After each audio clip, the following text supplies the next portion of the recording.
మన కడప పరిస్థితి చూడండి ఏ రకంగా మరి ఇప్పుడుండే మన శాసనసభ్యురాలు గారు ఏ రకంగా వ్యవహరిస్తున్నారో మీరందరికీ తెలుసు. మరి ఈరోజు మా ఎమ్మెల్యే గారికి ఒక బిరుదు ఉంది. ఏంటి ఆ బిరుదు? కుర్చీ ఎమ్మెల్యే అంటున్నారు. ఏంటి?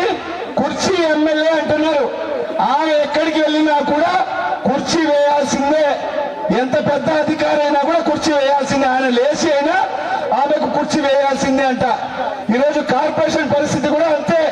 కార్పొరేషన్ చట్టంలో ఎక్కడ లేదు ఎమ్మెల్యే గారికి అక్కడ కుర్చీ పైన వేయాలని. మరి దాని ప్రకారంగా మనం వ్యవహరిస్తే మరి కుర్చీ వేయలేదని చెప్పి మరి ఏ రకంగా మన నాయకుల మీద ఏ రకంగా చర్యలు చేపట్టారో మీరందరూ కూడా చూశారు. మరి అదే విధంగా మరి ఈ రోజు ఈ పరిస్థితి కడప నగర పరిస్థితి ఏ విధంగా ఉందంటే మట్టి అమ్ముకుంటున్నారు, ఇసుక అమ్ముకుంటున్నారు.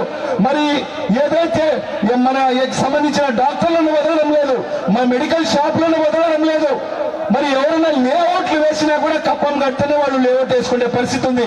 ఎవరైనా ఈ చిన్నపాటి ఇల్లు కట్టుకోవాలంటా కూడా వాళ్ళకు ముడుపులు చెల్లిస్తేనే వాళ్ళు కట్టుకునే పరిస్థితి ఉంది. ఆఖరికి ఏ పరిస్థితి ఉందంటే తోపుడు బండ్లు వాళ్ళు కూడా నెల మామూలు ఇస్తేనే వాళ్ళు వ్యాపారం చేసుకునే పరిస్థితి ఈరోజు కడప నగరంలో ఉంది.